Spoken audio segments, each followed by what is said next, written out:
Hey Seekers, and welcome back to The Hanged Woman. I'm your host Julienne Irons, and this month we're exploring happiness from 3 different perspectives: practical, scientific, and energetic. In our last episode, Dr. Demarty Burgos offered a radical reframe about the signs of happiness. And next week, we'll wrap the series with Aisa Talia, who shares how joy itself can become a magnet for manifesting the life we want. Today, we're talking with Raquel Veisaga, who sees happiness as a frequency, not something to chase, but something to allow. She's going to help us identify the static that we've unknowingly given power to, which pulls us away from our natural state of joy. Raquel's approach goes beyond surface-level positivity, cutting through the well-meaning but sometimes limiting cliches of the self-help world. Y'all, I cannot wait to dive into this conversation. This is the Hanged Woman podcast, where perspective is power. Let's get into it.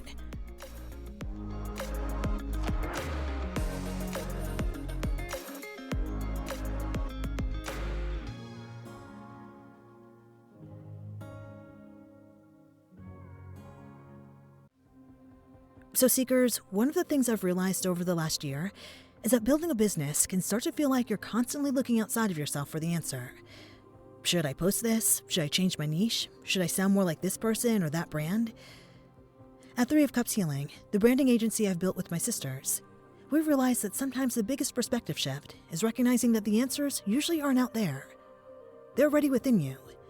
That's why we use tarot, intuitive energy healing, and strategic competitive research to help entrepreneurs uncover their authentic voice and translate it into a personalized brand guide that's rooted in who they truly are.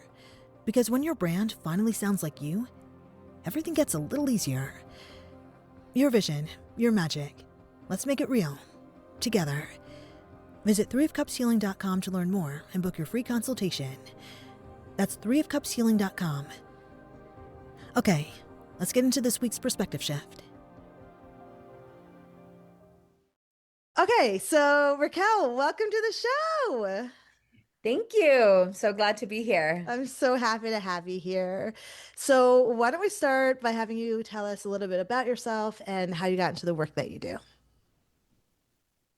Well, I got to the work that I do because I was actually so depressed that I had a bout with like suicide at times. Even though I wasn't suicidal, I had suicidal ideation. Like I just wanted to just be done. Like if I could just go home, I would call it. I just wanted to go home. And with that being said, I had 2 children. And so I knew that that wasn't an option. And so with that, I started to delve within myself. Why was I so tired or resistant to living life full out? And you wouldn't know that because I was actually a community leader at the time, and I was leading all these different fitness things, and I was a community leader in lots of projects and events. I was very involved with my kids, but I just really felt like I don't know that I want to say dead, but I just felt very numb within myself. And so that took me down the journey of figuring out what I was numbing and what was obstructing me. And what I found is I didn't want to feel. I was avoiding to feel my childhood. I was avoiding to feel the pain, the trauma, the different things that I had lived, which was pretty extreme from the age of 8 to like about 16. And so when I started unpacking that, I really started to find that when you get on the other side of things, there's happiness, there's joy. And so before I knew it, I was able to start helping people clear up what I call static or noise and what's obstructing them. Because by nature, I have found out now that we're joyous. But it's all these things that we pick up in life, or the things, and it's not even the things that happened, it's what we made those things mean that usually weigh heavy on us or change the identity of who we are. And it's those things that obstruct us from really connecting to the truth, because the truth is most people by nature are peaceful, happy, loving individuals. Okay, so you mentioned static. Can you explain what static is? Like if you're trying to tune into a radio station, they're static, right? Like you hear the song, but you can't hear it clearly because they're static. Sometimes you could be living the very things you prayed for, but they're static. That meaning there's things that are obstructing you to really like embrace, be in the moment, live it, smell the roses, sing the song in your heart, because it's not perfect. I can think back to when I did my daughter's quinceañera at Mm. Disneyland, and looking back, I allowed so much static. Like the centerpieces were missing, and I couldn't figure out the water. And oh my gosh, like I forgot these things at home. All these little BS things. That can be static. Or your mom may be saying something and then that throws you for a loop, or your sister making a comment and you internalizing it as a negative thing. That's what I call static.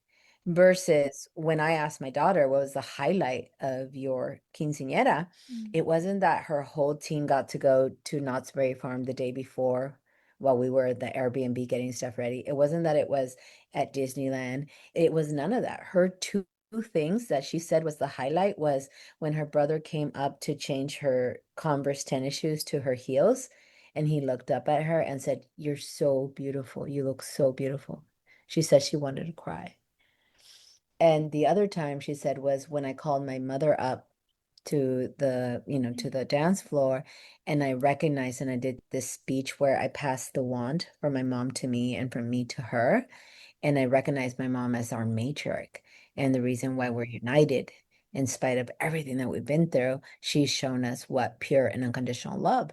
So that is like the moments, and we usually miss them because we're over here on they got somebody's order wrong and there's more steaks and chicken dinners than were, ordered. And so it's just the little things. We're usually like obstructing ourselves because we're in survival mode and we haven't become conscious to see that we're making things be not the end of the world, but we are allowing them to not allow us to hear the song clearly and really like enjoy it. We're creating static. And then you describe happiness as a frequency. Can you explain what you mean by that?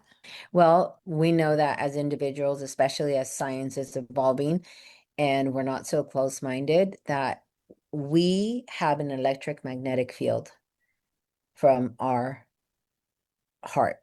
And we have an electric magnetic charge from our brain, our thoughts. And when you bring both of those together, those create your frequency. Mm. Okay. So, and when they're in coherency, they tend to create a higher frequency, right? So, for example, you can know that you should let it go mentally, Mhm. but in your heart, you can forgive, but you can't forget, right? So it's like there's a dissonance there, or there's incoherency. And so you can't really be in happiness or you can't be in peace because you know you should forgive, but it's hard for your heart to follow along with your mind. And so when you create the electrical charges of your brain with the magnetic field of your heart, you then create a frequency. And so happiness is something that is a combination of our thoughts and our feelings, our beliefs and our thoughts.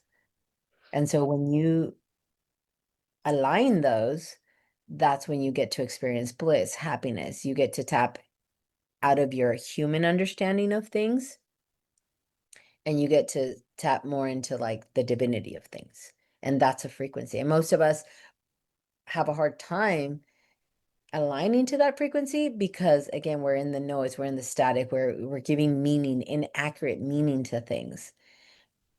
Like an example, for the longest time, I thought my mom didn't love me because when I approached her, me and my brother, that I was being sexually abused and harassed at the age of 8, 9, and she, in our eyes, did nothing. She kept the predator there because Mm. he defended saying, "Oh, well, I already paid my rent this month." And I'm thinking, me present day, like, I don't care what you paid, you're going to jail, right? But when I grew up and that was so much pain for me, and I made that mean that she didn't care, that she didn't love me. But when I grew up and I decided not to just understand on a surface level that she was wrong, And I started to delve in. Like, well, what was going on in her? Okay, she's got a second grade education. Okay. B, she was sexually abused herself. Okay. She was tormented and had some very crazy things happen in her teenage years.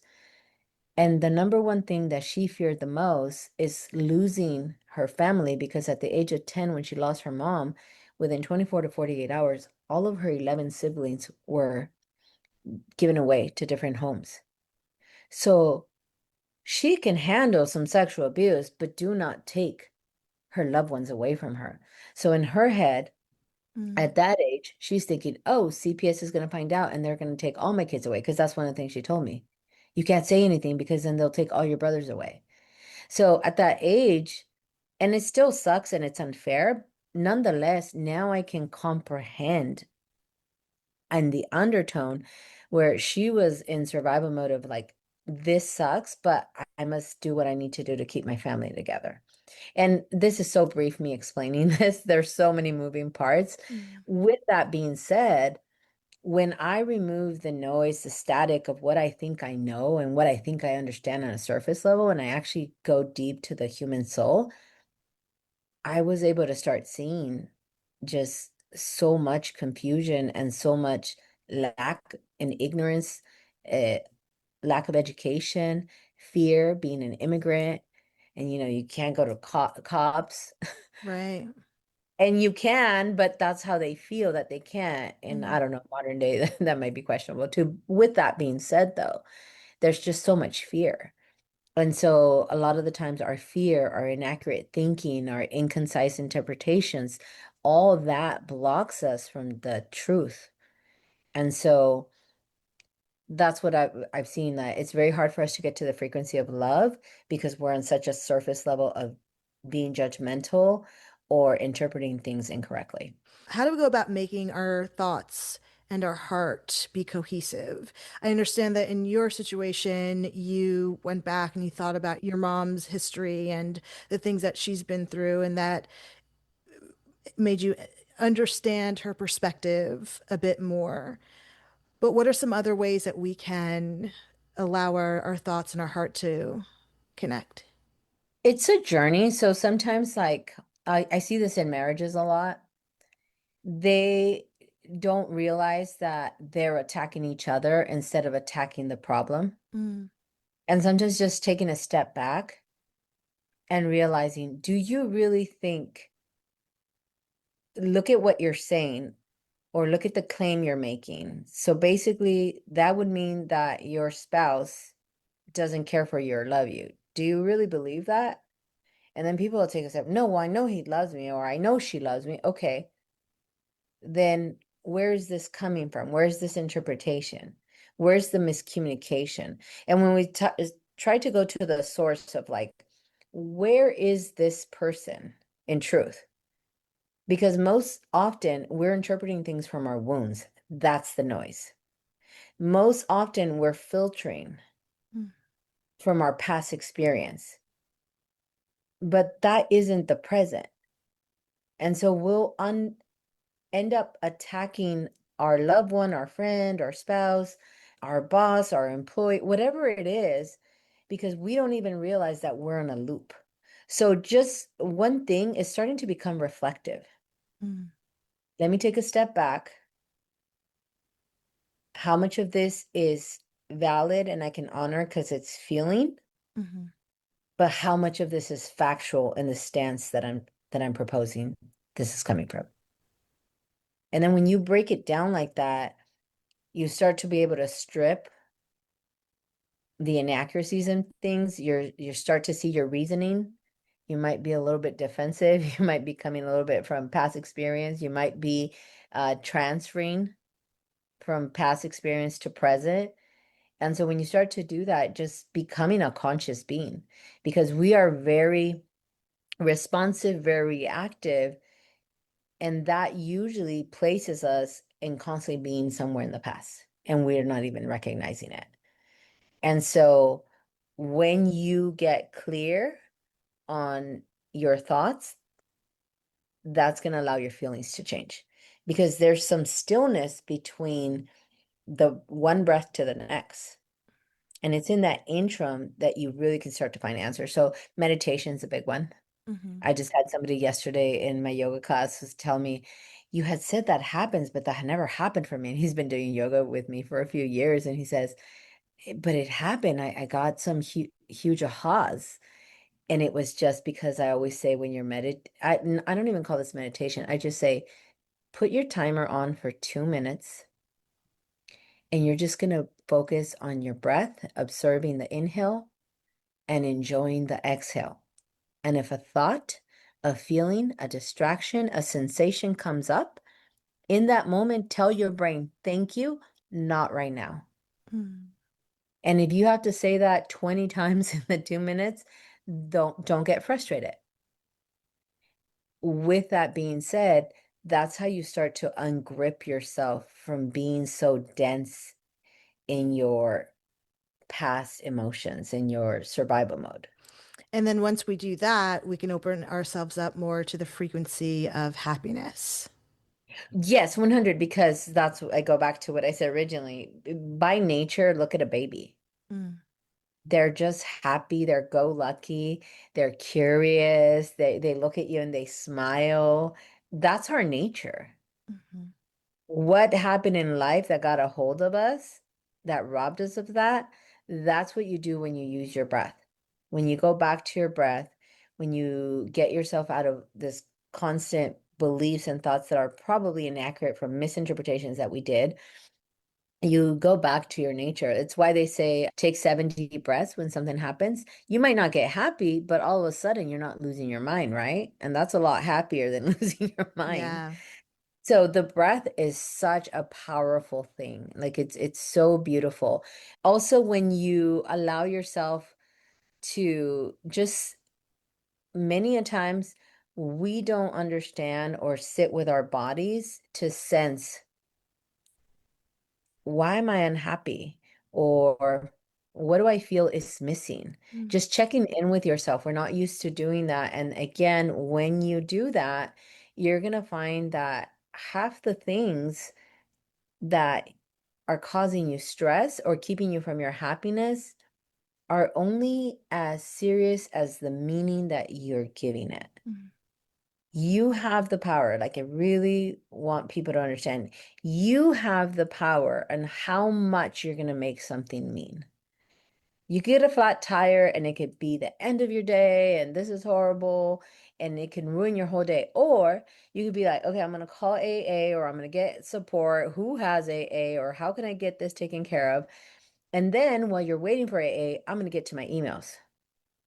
Or you know what? I'm going to take this time and call so and so because I've been meaning to call. Like, you are then not going back to like, this is the end of the world. It's just like where you're wiring yourself from. Mm. You have to realize, like, what is your blueprint? And that's what I mean about like taking a beat step back, like you looking at yourself, like, what is my set point? Mm. And that's really where what creates happiness. Happiness is a choice that we get to make. And often we're not presented with that reality. What is our blueprint? What does that mean? Okay, so your blueprint is, I think if we're going to build a house, right? We need the blueprints. Mhm. At a very young age, you made a lot of connections neurologically, Mhm. right? And neurologically, that connects to, you have neurons in your heart. And so you created this idea, this set blueprint of what you need to be happy. So for a lot of people, the blueprint is, I need to have success. I need to have a certain car. I need to live a certain way. I need to have a certain degree so that I can, that's your blueprint. You have like the checklist of what you need to construct Mm. this life that would make you happy. But the truth is that a lot of people have this blueprint. They get the house, they get the vacations, they get the savings, they get the kids, and they have midlife crisis because they're not any happier. It's momentary. The new car wears off after a while. The the title, there's people getting 3, 4, 5 degrees because it never is enough, Mm. right? And that's your blueprint because society wise, that was the social construct we were given. But at the end of the day, that might not be what makes you happy. And so just really kind of like understanding, well, where's my blueprint? And is it mine? Again, checking in with yourself, being conscious and reflective, like, is this what I want? I'll give you an example. One thing that I get from a lot of people is like, how are you not on Oprah? How do you not have tens of thousands of people on the stages when they come to my courses or they do it in my workshops? And I just smile because they think that's what would make me happy. That's what would make me successful. But I tell you, when my daughter told me like 6, 7 years ago, I don't know what happened, but she says, man, the day you die, the way that that place is going to be standing room only. Mm. That makes me happy when I pour and I grab somebody out of the trenches, I pull them out of the river. When I've trained people, I have a coaching company and I've trained people now to help people pull out people out of the river. And then I go up to see why they're falling in the river. Yeah. Because now I've created a team, right? That makes me happy. And that's not the norm. That's not the social construct of what's supposed to be.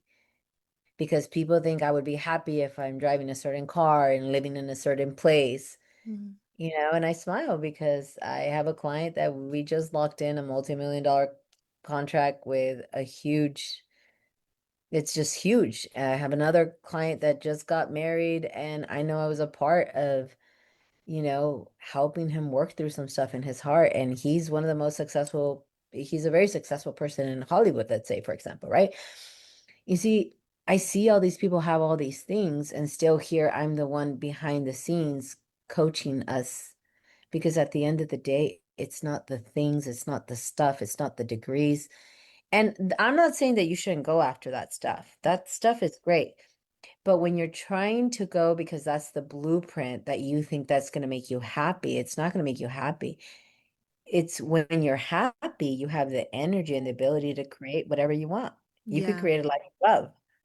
Yeah. So that's just really kind of like, so a few things, like we said, learning to be reflective, taking a step back, taking some breaths, really starting to see why you feel the way you feel, why you're responding the way you're responding, using breath as a tool. Second, what's your blueprint? Like, are you really, and I think that can get very confusing for people because everyone wants to find their purpose, Mhm. right? Yeah. And far from making you happy to find your purpose, I find that people feel more confused and lost and pressure from finding their purpose. And that's a social construct again, because I tell people, think about like when you have a baby or a 6 or 7 year old, you don't tell your child, you got to find your purpose. Right. They are our purpose. Right. That precious human life is our purpose. What changed? What Mm. changed? What did change?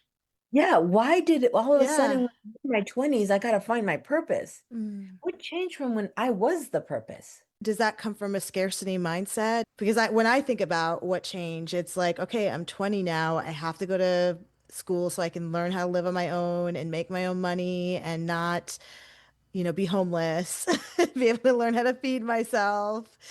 And so I feel like I have to find this purpose in order to allow myself to be able to do that, but also be able to do that in a joyful way, like in a way that makes me happy. Like if it is my purpose that's allowing me to, live the life that I want to live, then is that not a good thing?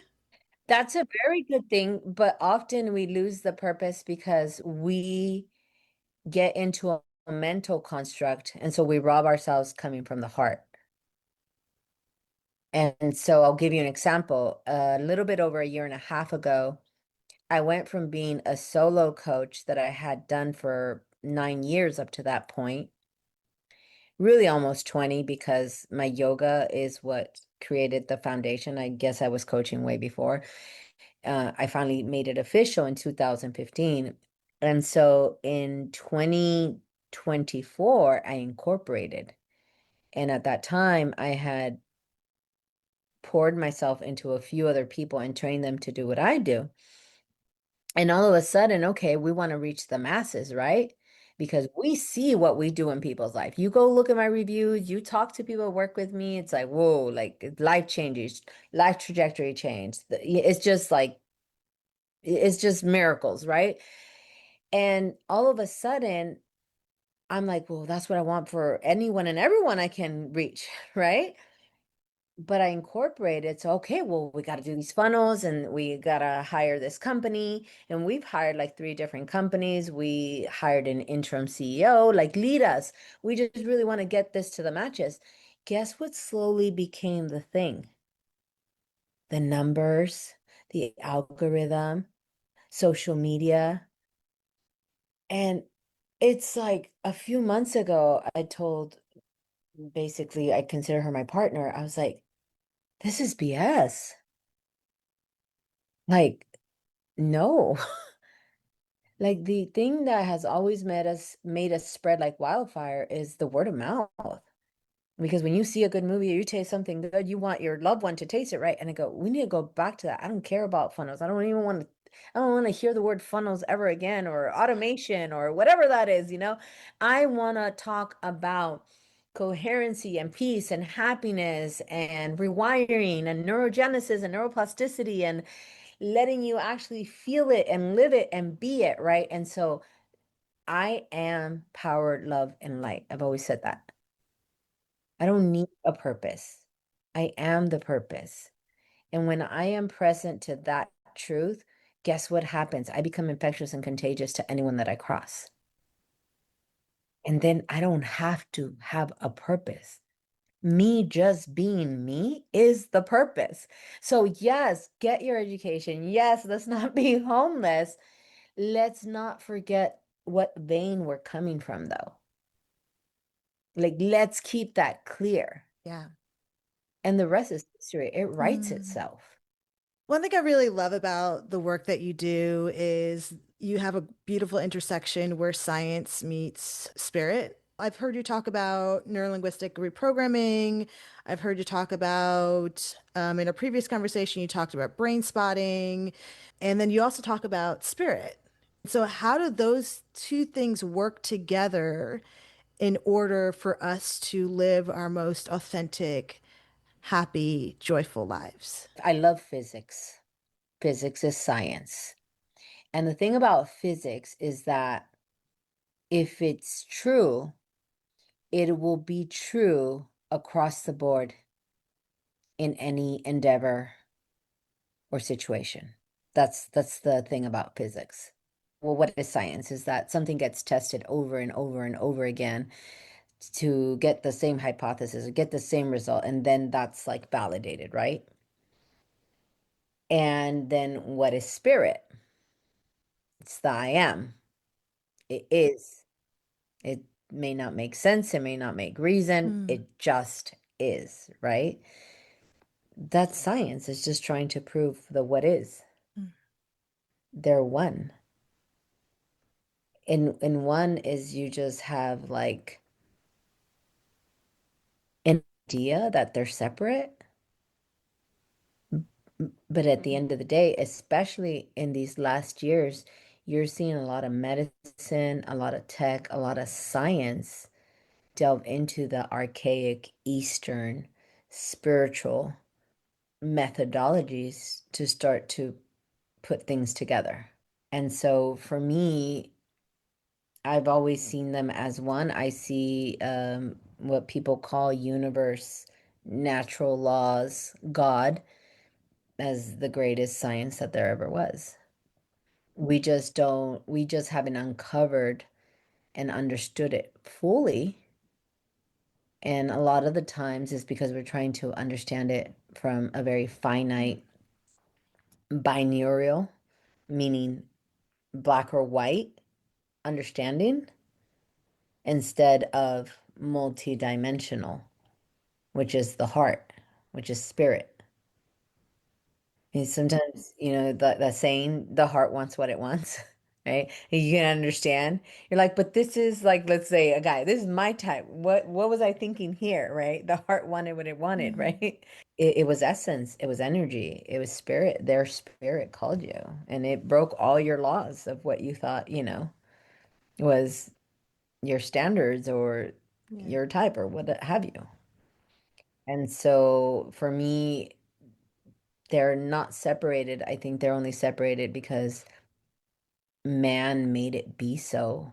Yet truth always prevails, and we're going back to where we're starting to really see the science world engage with the spirit world.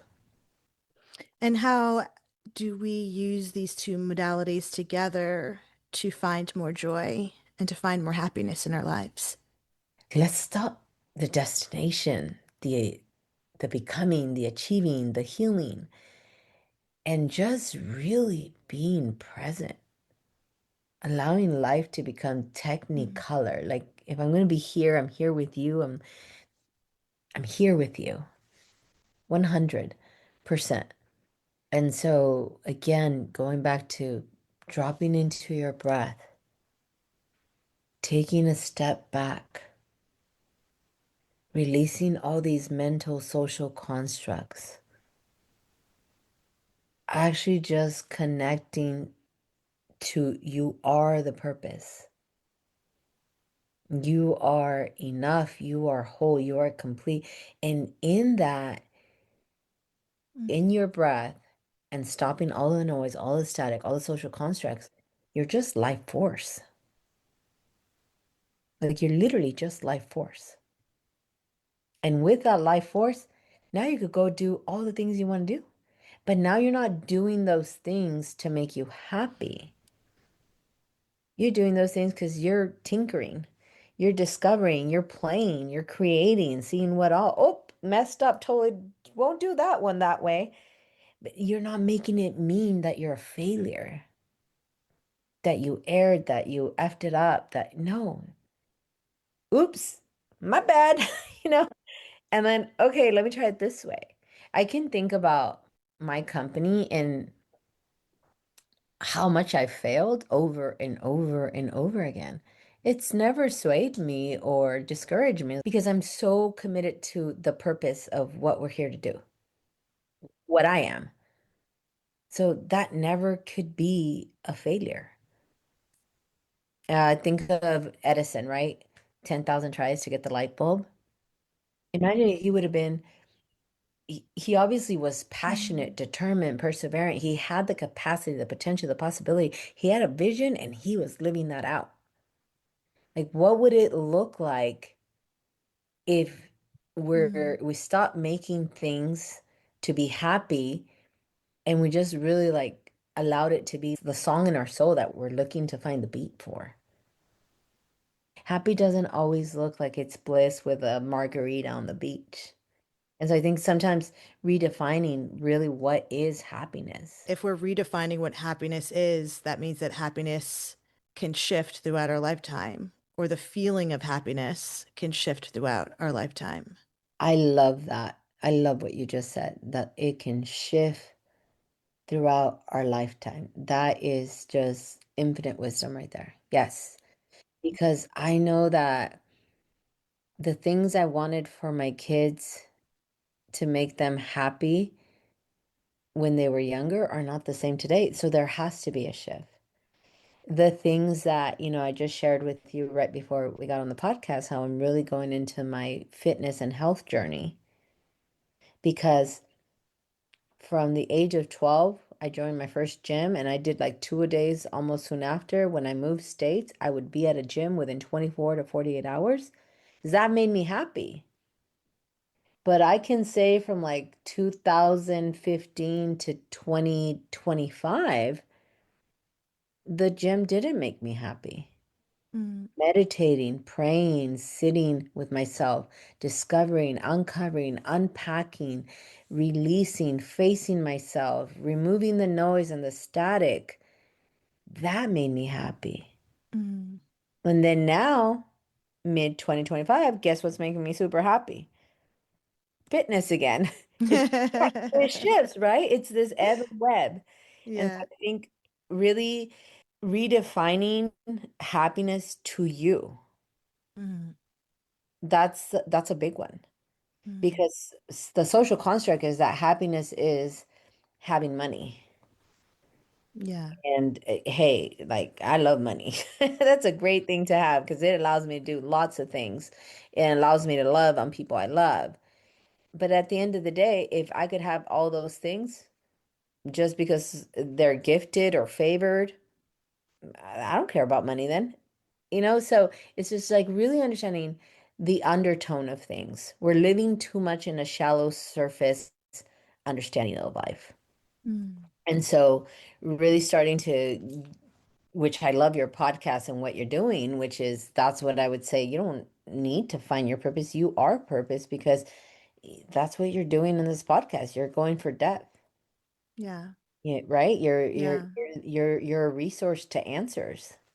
Yeah. And that's powerful. Thank you.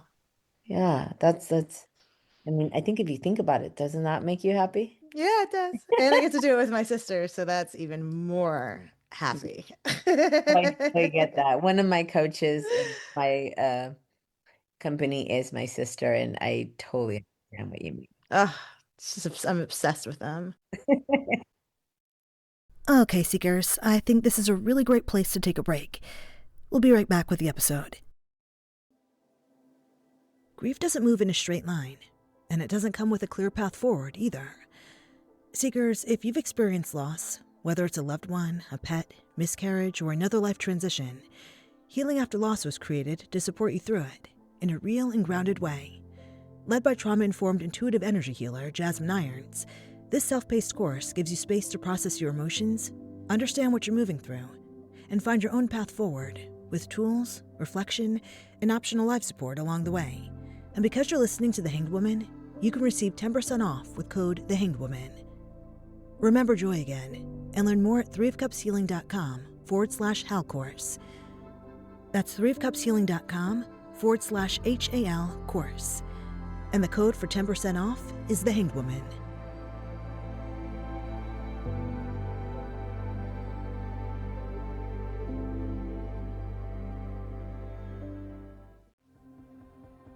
You know, one of my favorite parts of building Three of Cups Healing with my sisters has been the perspective shift that branding isn't really about creating something new.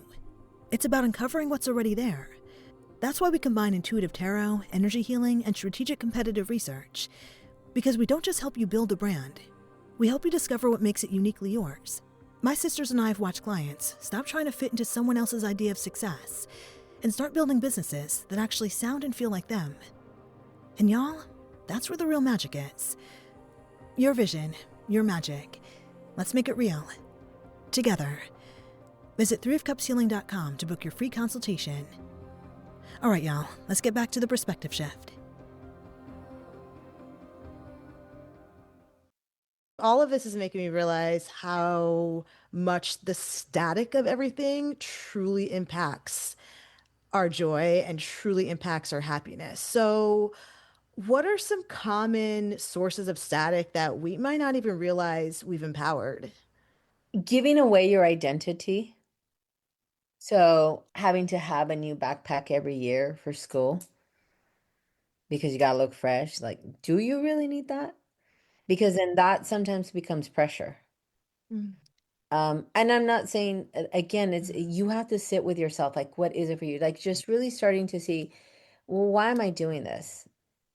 I used to do this thing where I'd pack my day full because, oh, I'm gonna be out in this area, and so I need to pack and see everyone I can in this area. And I was like, that I'd be dead by the end of the day, right? So then, okay, where is that coming from? Or I go on yeah. vacations. I never do vacations this way. I don't try to sightsee everything that is there in that city because I have a mentality of I'll be back. Whatever I miss on this trip, I'll be back and I'll watch it the next time. I'm not going to be in scarcity like this is my one time here at this country or this city. Yeah. And so just kind of really like understanding how you're operating, like, looking at like how am I operating and Mm, why am I operating this way? And most of the time you're going to find it's coming from scarcity or fight or flight or survival mode. And so really starting to decide, well, what's the identity? Like I take an identity of I am abundant. So that's an identity I've taken. That identity has helped me when I go on vacations. Like I said, I'm not running everywhere. I'm actually enjoying being present with the locals or being present where I am and taking it in. And so Mhm. one of the big things to really call happiness forward is being there. And we hear that so much, being present. Okay, I understand you understand at an intellectual level, but are you embodying it at a physical level? What does that mean? So we are not just a physical being. We are not just a spiritual being. We are not just a bundle of emotions, an emotional being. And we're not just an intellectual being. We are all those things. We're mental, emotional, spiritual, physical. So sometimes you'll do something because intellectually you're like, well, that's the way to do it. But you're not really embodying it physically because your nervous system doesn't know how to receive that goodness. Can you give me an example of that? You wanted to move into the city. That was a big goal. That was a big goal. And you reached the goal. And you're here in your apartment and it's beautiful and you're looking around and you did it. And then all of a sudden, there's these nerves. And now you're a little bit like, oh my gosh, rent is due every month. Am I going to be able to maintain that? And now you start to get into fear. Oh, I have to do 8 podcasts instead of 4. I'm just throwing an example out, right? Or I have to do this or whatever it is that you do for money. Now you put yourself in that survival loop. You never really got to enjoy that you're there in the city with your beautiful apartment, vibing at the frequency of how beautiful it is, and then just continuing in your joy so things keep aligning for you. You all of a sudden made something like a problem or a challenge because we do that a lot. So when do we do the work? Is it about being very conscious of, okay, I'm making this trip to New York, checking in with my body to see how my body feels about it, and adjusting our nervous system to be able to be comfortable with that move? Or do we have to wait until we get there? Because I feel like sometimes we think that it's going to be one way and then we get there and it's like, oh shit, this was not at all what I expected. And our nervous system gets fired up. So how do we go about adjusting that? So again, it's going to be breath. It's going to be breath. I did an interview with a high super executive coach. He coaches people like AT&T and T and things like the CEOs of AT&T, right? And I tell him, if you had one tip to give to people, what would it be? And he said, breathe. And I loved it and he's a psychiatrist or psychologist. I don't know. He has like all the credentials and everything. And I just was so vindicated in that moment because I work with so many people and they look at me like I'm crazy when I tell them, I need you to breathe. They just breathe because the physical, the nervous system is always like firing and wiring. It's buzzing because it's in survival mode. And you just really stop yourself to breathe. It seems like such a simple answer that people resist it. But the reason that it's simple, it's because it's spiritual. What do you mean by that? What's the first thing you did when you came on earth? Took a big breath of air. What's the last thing you do when you leave it?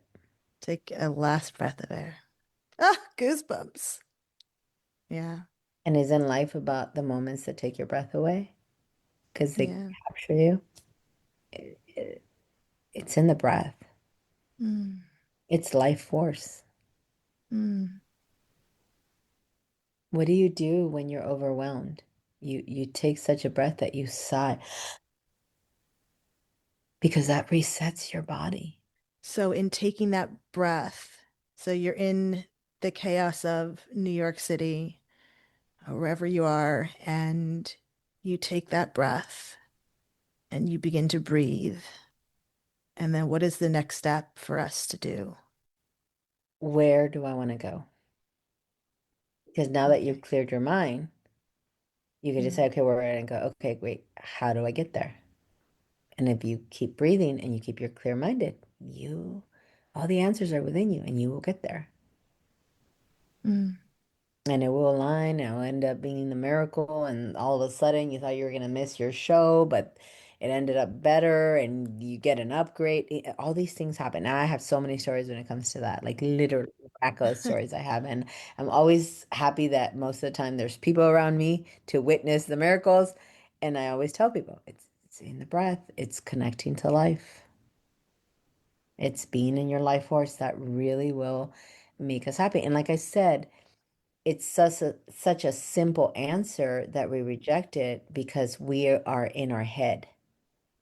No, it has to be this climb up the mountain kind of deal. And I'm assuming that even through the fear and even through what our brain might categorize as suffering, the breathing just helps it be a little easier. It relaxes your nerves. The brain is so powerful, your thoughts are so powerful that if you knew how powerful, you wouldn't allow yourself to have one negative one because you could drive yourself crazy. You could see things that are not even happening and make them happen. Take a beat, step back, breathe, Mm. because your thinking gives out an electrical charge. One time I was taking a spinning class and we're all writing, you know how spinning classes are loud and everyone's having fun. And all of a sudden you start hearing like a yell. And at first we're thinking like the person's like, yeah, but then all of a sudden the instructor gets off and the way that the lady had caught her tennis shoe on the pedal and it had twisted completely, almost like turned her ankle sideways. And she was Mm. screaming in pain.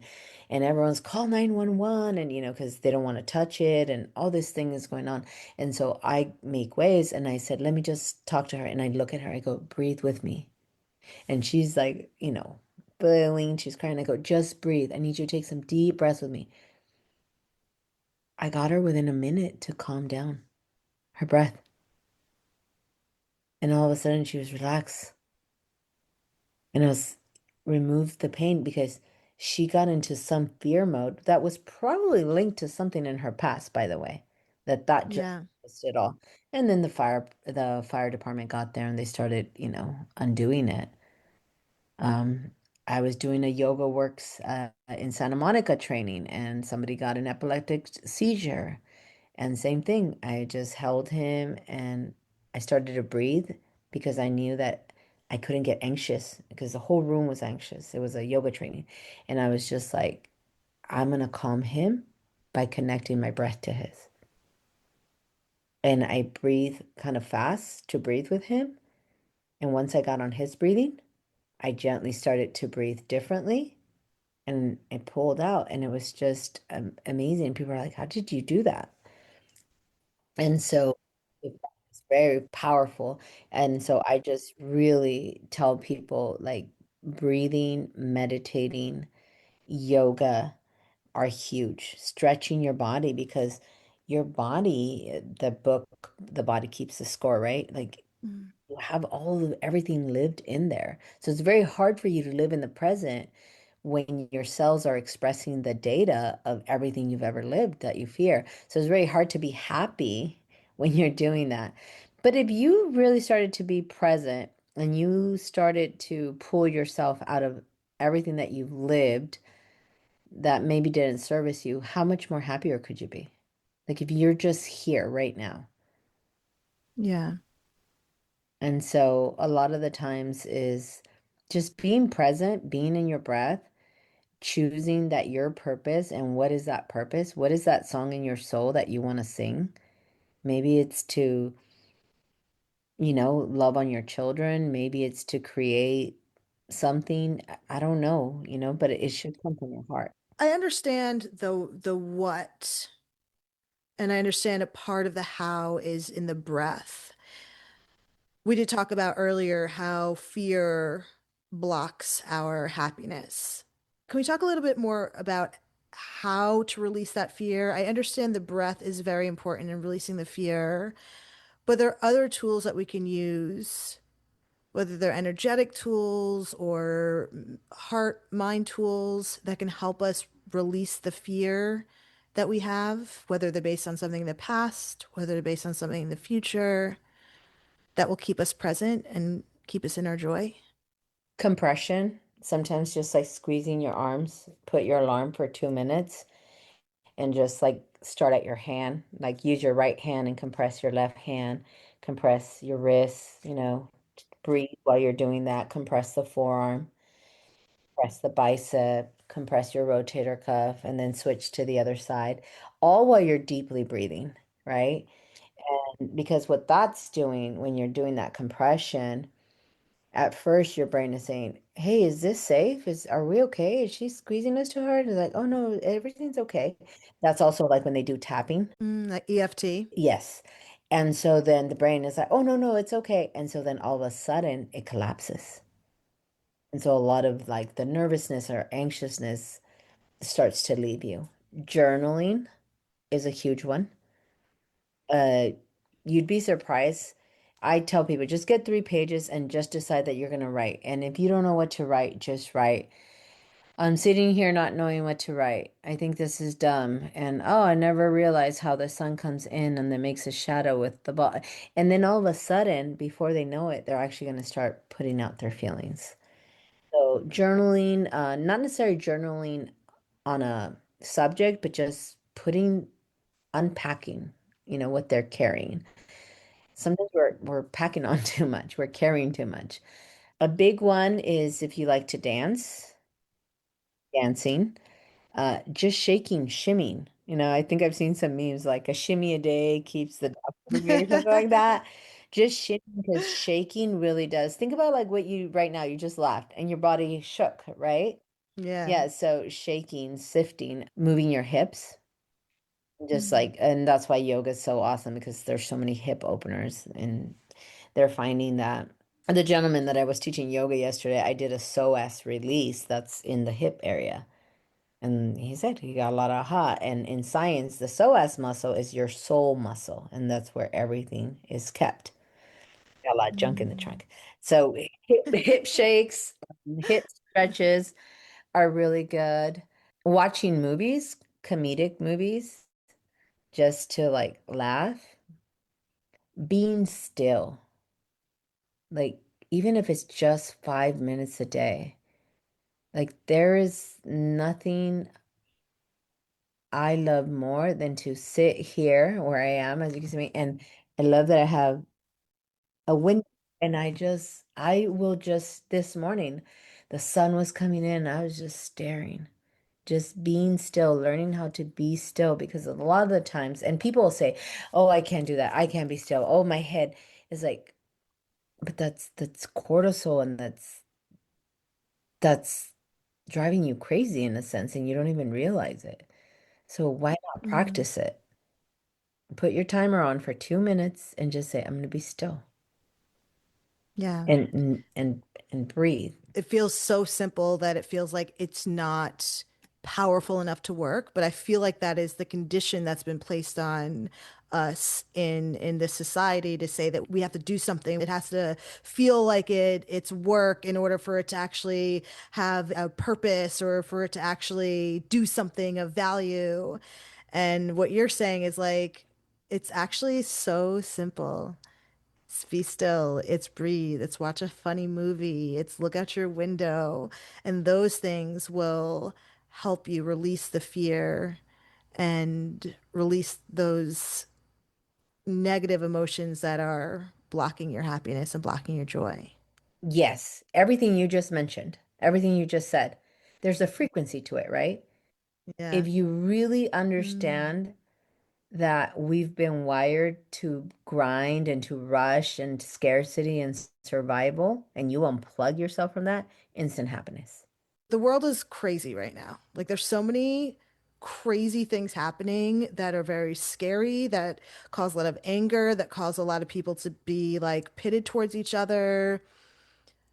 How can we sustain this frequency of happiness in a world that is so not set up for us to. Focus. Mm. Focus on what I'm here to be. That's how I'm going to bend reality versus focusing on what people are trying to make be. Mm. There's a system that's trying to make some things be that we don't agree with. I remember hearing, I'm going to go to politics, for example. A lot of people voted the way that they voted for this current administration because they wanted the golden era to come back. And I'm like, the golden era. What is that? For who? That in the golden era there were still many things that were segregated because civil rights didn't start till the 60s. Do you understand that in 1954 they took like 1 million Mexican Americans out and sent them to Mexico, even though they were Mexican Americans? So I'm sorry, but I don't want the golden era. No. Okay. And so then that's an agenda, right? Bless the heart for everyone that's fighting, but we all fight different ways. I'm very focused on who I am and whose I am. And when I maintain myself in that focus, I keep getting myself in positions where I'm helping others level up. And as I continue to level up others and myself, the powers that are trying to make that be, it becomes harder and harder. It's not going to happen. It can't happen. It won't happen. And I know that I know that I know that I know that. It's too far gone. And if I focus on that, I have no fear. I have power. And when I stand in my power, I have authority, independent of what's going on. Now, I imagine that all people understood that they are the authority and power to create. Tell me that would be even having this administration even trying to attempt to do what they're doing. I get it. We need to protest. We need to fight. It all makes part. However, the biggest focus for me that I maintain my happiness is what is one thing I could do? Like, don't look at the macro, right? Because where change happens is in the micro. Even like in politics, right? It's not like the big 4-year elections. It's who we're sitting into these seats as senators and governors. That's actually the micro. That's where it's at. It's in your local. And so, but it's the same for you in your life. What's going on in my home? What's going on in my heart, in my mind? What's going on in my actual home with me and my children? Then what are we adding or subtracting to our community, our family, right? And so focus on what could you do to empower yourself, even if it's 1%. Even if it's 1% a week, whether it's financial, whether it's physical, it's all connected. And so that's how I do it. And that's how I'm helping a lot of the people. A lot of my clients, like I was sharing, I have this client got some buku deals and he says, Raquel, everyone in my industry, like everything's dead and I'm getting deals left and right. I have another person that was like, Raquel, I have friends that can't find a job and they've been looking for 6 months and I keep getting offers that I have to keep declining. That they're literally like trying to scout them. Like, we know you're here, we want you to come work for us, right? But that's because of the frequency that they're living in. And that's because they've connected their mind and their heart. Mind, heart, sorry, coherency, yes. Mind, heart, coherency, right. They understand that they have the power to create the life that they want, and they understand it not just intellectually, not just emotionally, but in their nervous system. And when you get that trio, you get it in your mind, you get it in your heart, you get it in your body, your nervous system, then what comes alive is your spirit. Mm. And when the spirit comes alive, that's Harriet Tubman. That's the mama mentality. That's a spirit, right? Stephen Hawkins, as Thomas Edison, like all these things, all these great things that happened or got created or were facilitated came from people that were in their spirit. Mm. So if you want to be happy, stop being so in the physical of everything that's going on and focus on how do I connect to my spirit? Because ultimately, that's going to get you clear. That's going to get you discernment. That's going to get you wisdom. That's going to get you connected. That's going to get you coherent. And right there, you'll be happy with the what is, but you'll also be happy because you know that you can direct, you can guide, you can channel, you can move things. Is that how we know our mind and our heart are cohesive? Yes, fear starts to really, I'm not saying you won't have any fear, but it really takes a back seat. In some levels, it's gone, and in some levels where it still exists, you know to put it in the back seat with a tape in its mouth. And Yeah, I'm sure Harriet Tubman had of some fear, course. but Yeah. she put it in the back seat and she moved by spirit, right? Mm. So when we think of these things, the call to action is like, where are you living from? Mm. Are you in your head? You can literally create art in this world when you're in your heart. Mm. So just connecting those because you get into spirit. For those of us who don't know or have yet to experience that coherent feeling between our heart and our mind, what does that feel like? What should we look out for? There's no doubt. There's no shadows. There's no confusion. There's conviction. You are unapologetic. You, without a shadow of a doubt, this is what we're doing. This is where I'm at. This is the hill I die on. Like there is this conviction, it oozes out of your pores in such a way that it calls people forward next to you, Mm. shoulder to shoulder. And so it's infectious, it's contagious because it's very powerful. And the thing that I helped many others and myself get there is I created something called Archie. And so when I'm feeling or thinking something, I I ask myself, is this accurate? Is this accurate? Then I think, okay, where's my reasoning about this coming from? Is this reasoning from my past experiences? Is this reasoning from my culture? Is this reasoning from fear, past experience? Or is this high reasoning? Because I think what was Albert Einstein said, you can't get out of a problem with the same, frequency mind that you were in.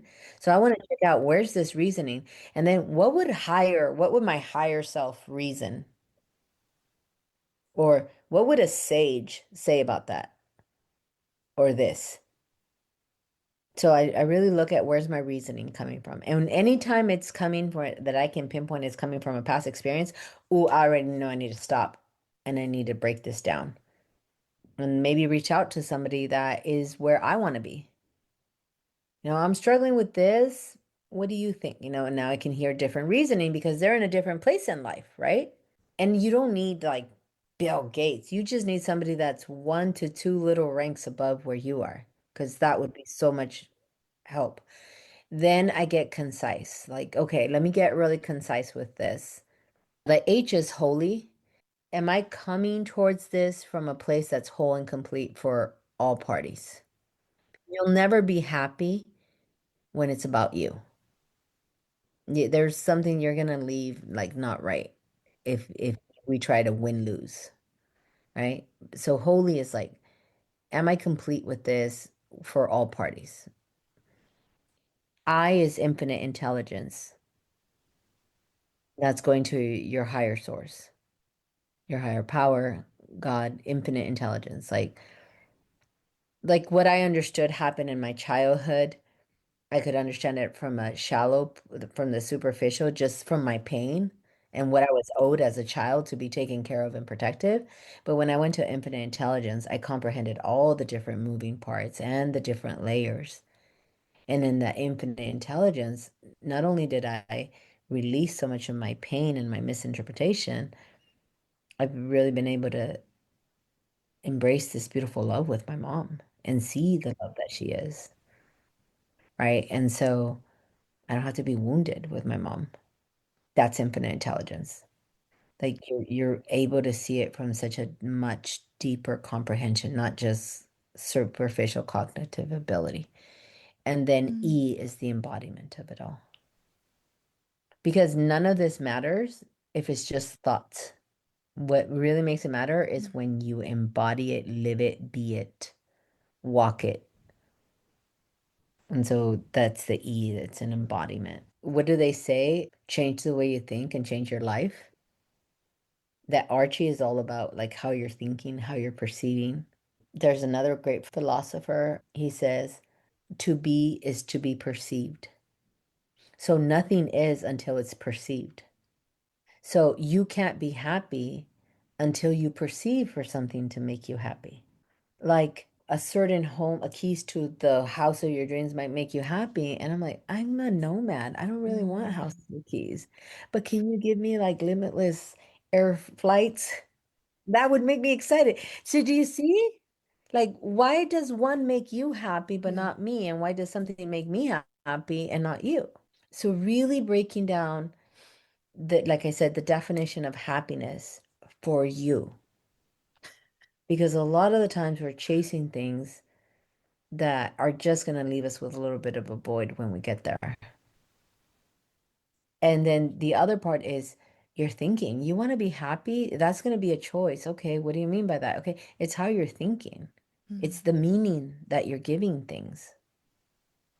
And so when you really start to look at these things, breathe, take a step back, clear your Yeah. head, and start to really reflect, you're going to connect dots.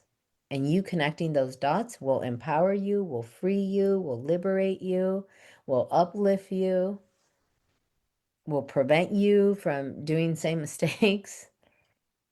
So basically is getting rid of the noise, getting rid of the static, getting rid of the social constructs, getting rid of all these things that we took on and maybe were originally imposed on us Yeah. from a young age, but we get to redo the blueprint.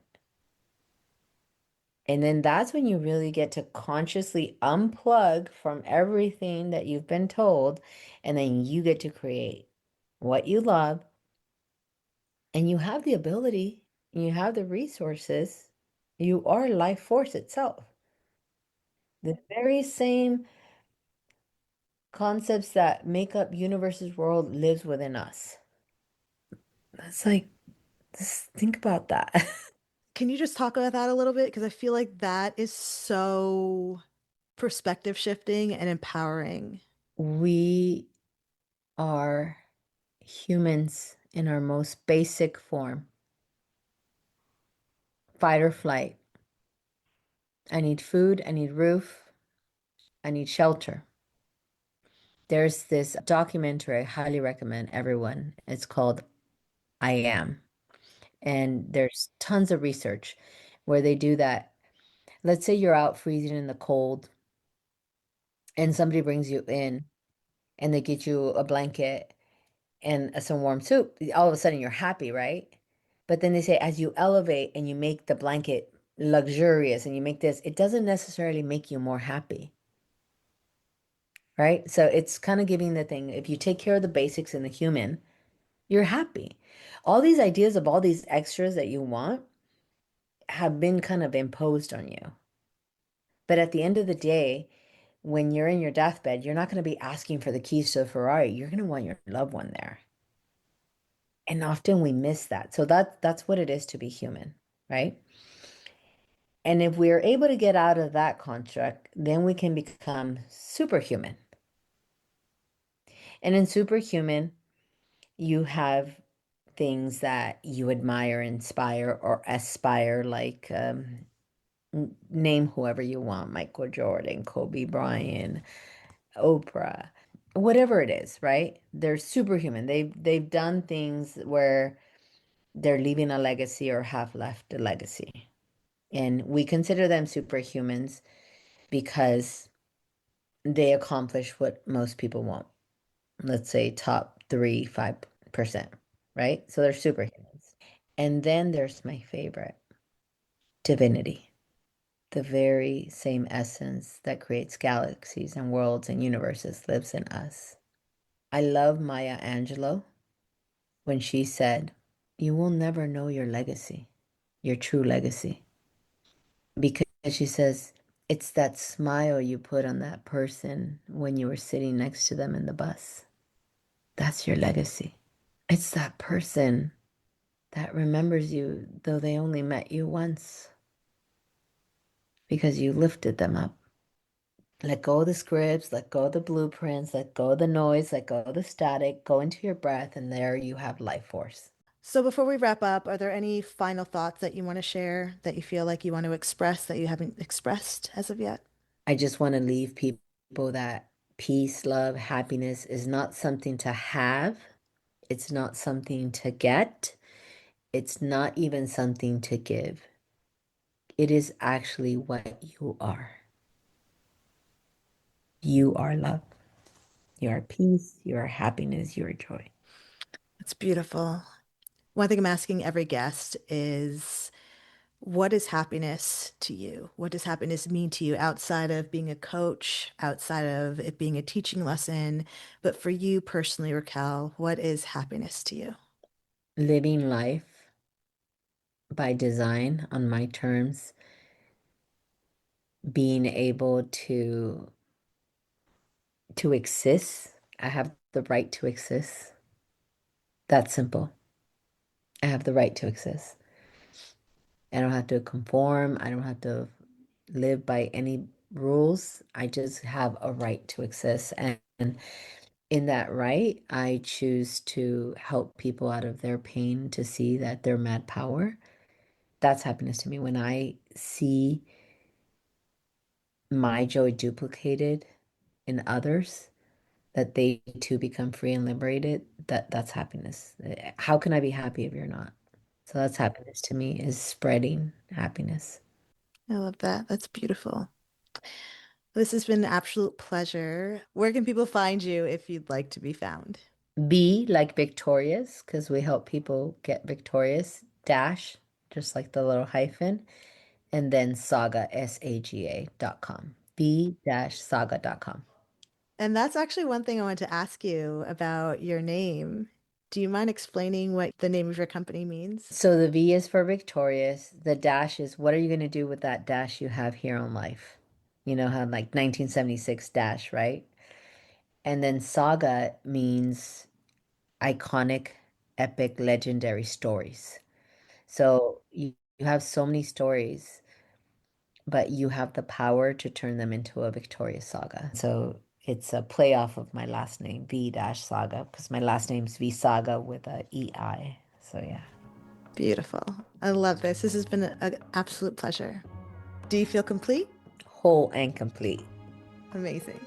Thank you so much. You know, the part that really stuck with me in this episode is the reminder that I am the purpose. We are the purpose. We are the happiness. It's a theme we've heard again and again throughout this happiness arc, and I just love how empowering that is. Seekers, can we challenge ourselves this week to step out of the frequency of fear and into the frequency of happiness? For me, that's going to look like practicing deep gratitude every single day, especially when my girl, the amygdala, starts throwing her weight around. That's one way I can quiet the static and come back to my joy. What about you? I'd love to hear your thoughts, so drop a comment and let me know how you're stepping into your own frequency of happiness. In our next and final episode of the Happiness Arc, we're going to talk to happiness coach Aisa Talia about how happiness can be a powerful tool for manifestation and help us manifest the life that we truly want. And I promise you, it is not cookie cutter law of attraction stuff. It actually goes beyond the law of attraction and taps into something really unique. I'm Julienne Irons, and this is The Hanged Woman. Until next time, Hang in there, seekers.